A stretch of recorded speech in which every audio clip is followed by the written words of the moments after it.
Okay, here we go. Hi guys. So I'm flying solo on this Les Miserables review because I obviously saw it without Dave or Michelle. I actually saw it with my mom and my sister, and it was fun. So yeah, this will be interesting.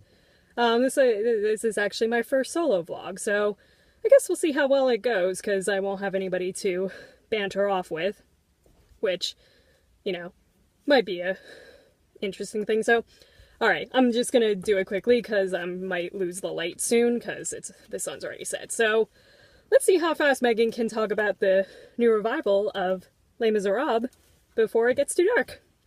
Okay, so first initial reaction to Les Mis coming back to Broadway. What a shocker.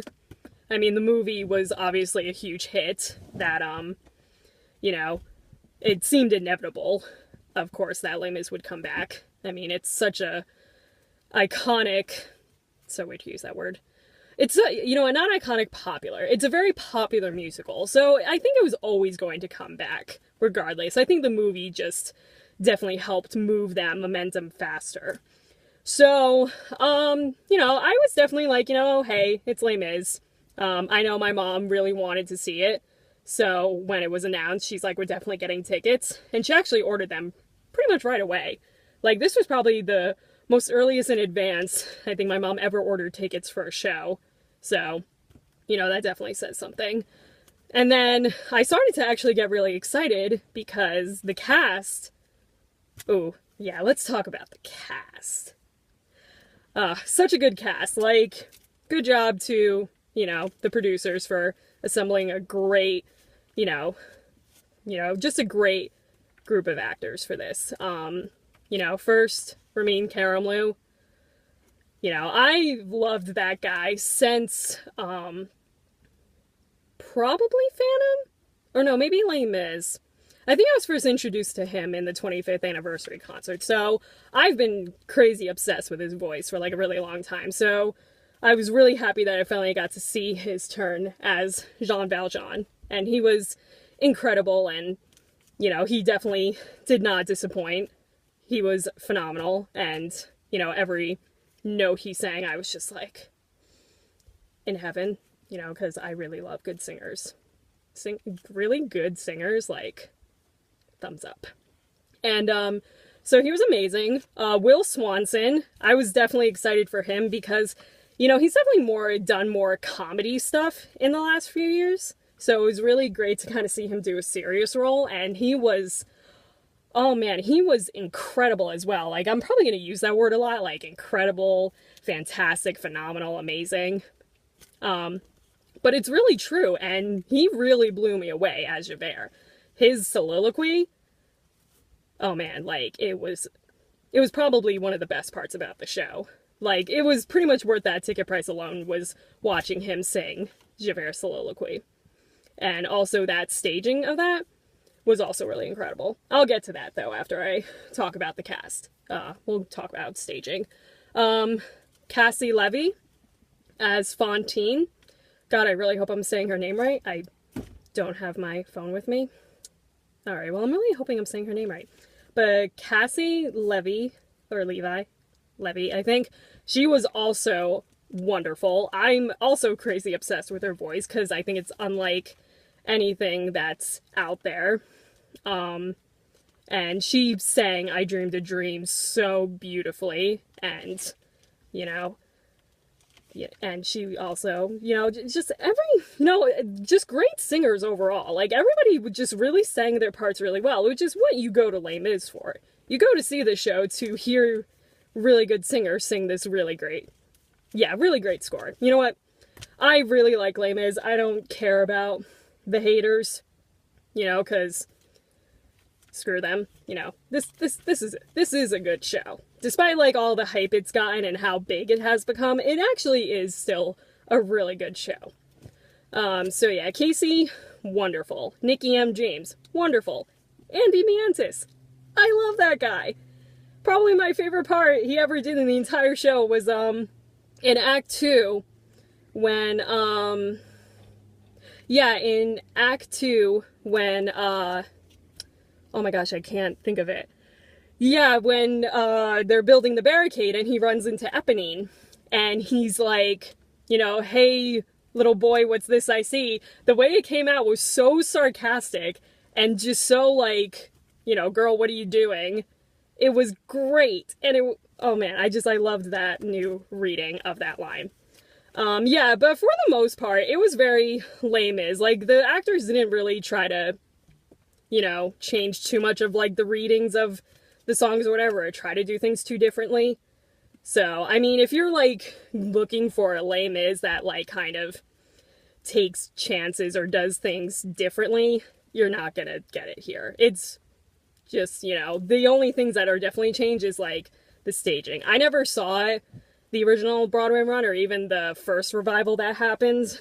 The only the only time I ever got close to seeing like a really sort of very Broadway production was the touring company when I was at Paper Mill Playhouse. So, I'm sure I had a point there. Sorry. Yeah, so, oh, actually, my point was that, like, if you guys are expecting, like, a different Les Mis, like, different interpretation or different, like, something, you're not gonna get it. It's different staging, but the actors, you know, still have the same, you know, same, sort of, almost the same lines to sing. Excuse me. I'm starting to discover that with Les Mis. The 4 times I've ever seen it in my entire life, which have ranged from Community to touring to now Broadway, I've never seen the same show twice. Has been different every single time I've seen it, which I guess is kind of fun, but it's almost like playing a game of like, oh, which Les Mis am I gonna get this time? You know, I don't know. But yeah, I guess we'll talk about staging. But to wrap up on cast was great, wonderful singers, you know, can't go wrong. I think Ramin has actually a pretty good shot of winning the Tony. I mean, maybe. I don't know. I think Neil Patrick Harris might get that, but I hope Ramin wins. But we'll see. But yeah, to staging. So, much like the touring company I saw in, at Paper Mill, like, this staging, you know, they use, like, the same set and the same, like, backdrops. Sorry, my nose is itchy. So there was not much different there. This was also a much more violent Les Mis. Like, I might be crazy, but I don't remember it ever being so... Yeah, violent's the right word for it, because, the cat fight between Fantine and the factory girl, like, not only does it go on for a while, but they're pretty much pulling each other's hair and trying to choke each other, which I was just like, wow. And it, like, the fact that it went on for as long as it did was pretty nuts. Sorry, excuse me. I think we're still good with lighting. We'll see. Sorry, excuse me. Oh man, it's so weird to do this by myself. And also, like, Javert, when he's trying to, in Fantine's arrest, like, he's, like, steps on her hand, and I'm just like, what the fuck? I don't remember this. And, like, Fantine also, I think, bites the douchebag's, like, face off when he's, like, you know, calling her a ugly slut. Oh yeah, also different lyrics changes, but I'm not surprised by that.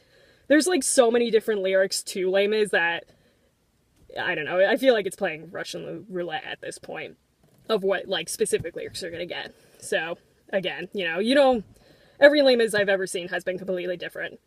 You know, it's never been the same one. But yeah, so getting back to just the violent aspect, and then, like, the confrontation taking from the movie, like, but instead of, like, a sword fight in the movie, they're, like, Javert has chains for, Jean Valjean, and they, like, he just starts whipping him with it, and I'm just like, where's this coming from? So, like, there was definitely a lot of those moments where I was very surprised at, I guess, how violent it got. Which I guess is, I mean, I guess I didn't mind it, I was very caught off guard by it. Yeah, also, this revival definitely borrows a lot from the movie, which isn't surprising because, as I have stated earlier, the whole reason this revival is happening is because of the success of the movie. I mean, there's no other way to put it, like, it's because of the movie, it definitely. So, there's definitely a lot of lyrics that were in the movie that are now in the show. Like, I know Gavroche's lines are different.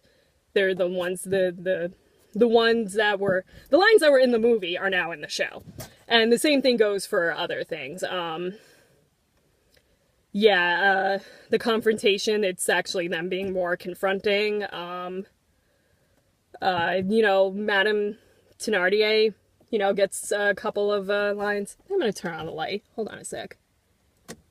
Okay, there we go. That's probably better. So some of the lines that Madame Thénardier sings in the movie also show up here. But yeah, despite like adding things from the movie to the show, it's still very lame. Like, there's a lot of things that still pretty much stay the same. And I know there's a lot more like movie stuff that did make it to this revival. I just can't think of it right now. So I don't know, if I do, I'll make like a post about it. But I definitely didn't mind though, because there are definitely things about the movie that I thought were better, like much better done in the movie than in the show itself. So I'm glad that they added like some of those changes. Although like Gavroche didn't get to do his expository like why the revolutionaries were fighting. I appreciated that in the movie. This didn't make it though in the show. Although this show's already clocking in at almost 3 hours with a 15-minute intermission. So I think they were really trying to keep it under that 3-hour limit. But yeah, as far as staging, some, they it wasn't that different from the touring production I saw. There was, this candles thing, though. So, after Barricade falls, Marius is healed, before Marius is healed, there's the song Turning. And these women have these, like, candles, and they put them on the stage. Just leave them there, like, sing the song, and then they go away. So I was like, okay, random. And then, in Empty Chairs at Empty Tables, everyone who died at the barricade come on stage and, like, take the candles away. And Marius picks one up, too. And they all, like, walk away with them, and Marius is left alone with the single candle thing or whatever. So that was kind of weird. I mean, I guess I sort of get what they were going for. Like, they were, like, lights of the world, and they've been snuffed out because governments suck. I think it was just a little too, like, over the top. But then again, this is Les Mis we're talking about. Anybody who knows this show, it's over the top. Everything about it is over the top. So yeah, that was kind of interesting. Also, Gavroche kind of sounded like Winthrop Peru from Music Man. He definitely had a lisp going on, which, like, I thought was really cute at first, but after, like, singing a couple lines, I'm like, this is kind of annoying. And he flipped off Javert. That was the best. Like, that's so much better than I don't know what Gavroche used to do in Little People. I think he just sang to Javert. It was just like, it goes to show you what little people can do, or whatever. But he flipped him off, and it was freaking awesome. Gosh, what else is there to talk about? Yeah, I mean, this, overall, it's Les Mis. It was a packed house, and, like, everybody applauded the songs, and welcomed it with, like, fervor. And, there's a reason this musical is very popular. I definitely see it, too. I do. Obviously, I think being a musical theater fan and a critic, I obviously take issue with some of the things, plot-wise, but I still love the heck out of it. Gosh, I really wish I could really remember, because they did take a lot of elements from the movie and incorporated them into the show. And unfortunately, the only one I can just think of right now is the confrontation being more aggressive, and Gavroche having new lines and Look Down in, like, the reprise. Oh man. I don't know. I'm gonna just think for a hot second. Oh yeah, Marius, like, climbing over to Cosette's, like, her wall thing. That was pretty funny. And then they got a couple laughs from the audience, because they're like, he's totally breaking into a girl's house, and that's kind of weird, because he just met her, and he's already in love with her. Oh yeah, and then Eponine goes to deliver the letter, and, you know, Jean Valjean is like, hey, little boy, like, what are you doing here? And she's like, oh, I had this letter. And he's like, well, let me give it to her, boy. And then she, like, takes off her hat. And they just have this moment where he just, like, stares at her. I guess it's her way of saying, like, I'm not a boy, I'm a girl. And I kind of chuckled a bit. Because it was just, like, I don't know, because, like, I guess the moment, like, happened for a second too long. Because she just, like, takes off her hat, reveals that she's actually a girl, and he's just, like, standing there like, okay, alright, you're a girl, sorry, you kind of looked like a boy. So, I thought that was kind of interesting. I definitely had a thought, and now I can't remember it. I'm already hitting the 15-minute mark. I'm trying to keep these videos to, like, at least 20 minutes, because YouTube gets really pissy when you, like, try to upload over, like, 20-minute videos. It gets really frustrating.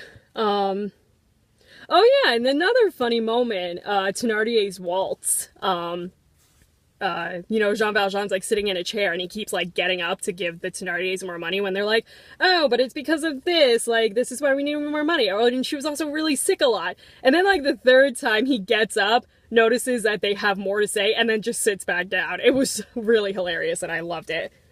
Yeah, no, the Thénardiers were a lot of fun. You know, definitely a lot more, I don't know, what's the word I'm looking for? You know, you know, they're obviously comic relief, and they were never, like, blatant, laugh-out-loud funny, comedic, you know, comic relief, but I thought they were definitely a lot more meaner this time. And, like, I don't know why. Maybe I was just something different. I don't know.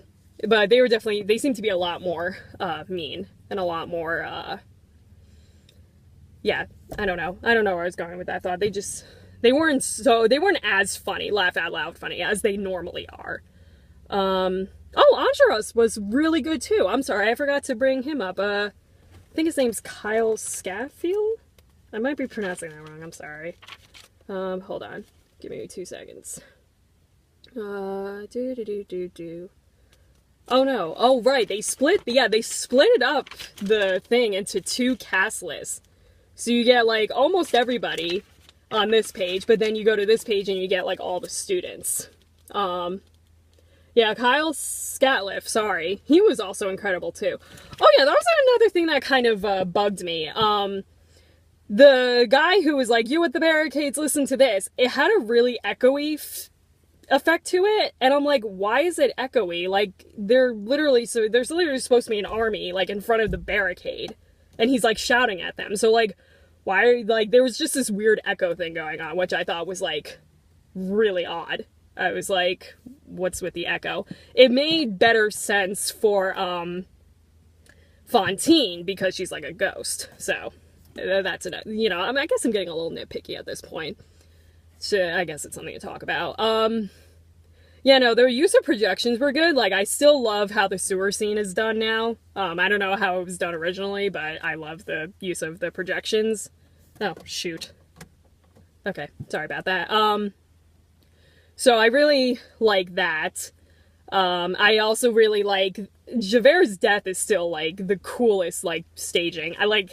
I know, I think in the original Broadway, he would, like, just stand on stage and, like, spin around and then it would go to blackout. I think that's how it was originally done. But I love that they are making more use of, like, the projection. Because watching him, like, watching the bridge, like, go away and him, like, moving back, it's awesome. And it's freaking great. Like, that even got applause. That happened and the audience was, like, applauding, like, already. Which, you know, definitely makes sense because it's, like, a really cool effect. Okay, I guess I'm gonna quickly wrap this up. Yeah, I mean, who would like this? I mean, most musical theater, you know, most people who like musical theater most likely like Les Mis. I mean, if you're a fan, you're probably already have gotten your tickets. Just, yeah, it's different, it's new, it's, you know, differently staged. I mean, if you've seen it on tour, it's definitely the touring production. It's more grandiose. Oh yeah, opening was really cool too. Because, like, they had a screen in front of, like, the ship, and you saw, like, the splashes of water. That was awesome. Oh, man, I almost forgot. Oh, yeah, I was wrapping up. Yeah, so, you know, if you saw the touring production, I mean, it's pretty much the same deal here. Just, again, more grander and probably more visually striking for Broadway because it's Broadway. Yeah, I mean, if you're, you know, if you like Les Mis and you want it pretty much served up how you want it to, then, you know, this is your deal. I mean, they don't do anything different. They don't experiment. They don't, like, experiment with interpretation or, like, anything. It's just it's your very standard Les Mis revival with brand new staging. And it's fine, you know, if you like that, like, which I'm pretty sure you do, because there's a lot of people who like Les Mis. It was a really packed house. Like, I was surprised because it's a holiday weekend. But yeah, the house was packed at Les Mis. Cast was great. You know, loved everybody. Ramin, Will, Caissie, Nikki, Andy, Kyle. Oh my god, there's so many people in the show. And Andrew Kober. There's a lot of people from Hair in this show, which kind of makes me happy because I loved Hair. Cast was great. So yeah, I mean, if you haven't seen Les Mis yet on Broadway, definitely go get tickets if you can. I don't even know if it's on TKTS or any other places, but if you can go, you definitely should, especially if you haven't seen it yet. And that's about it. So I don't know when the next show will be. I think I know that Dave and Michelle are actually going to go see Cabaret on Tuesday, so I'm going to see if they'll do a vlog, just like the two of them, and maybe they can talk about that. I think we're still figuring out Gentleman's Guide. Eventually we might release our Tony predictions vlog. I don't know, though. But yeah, so I mean, that's about it. You know, it was great.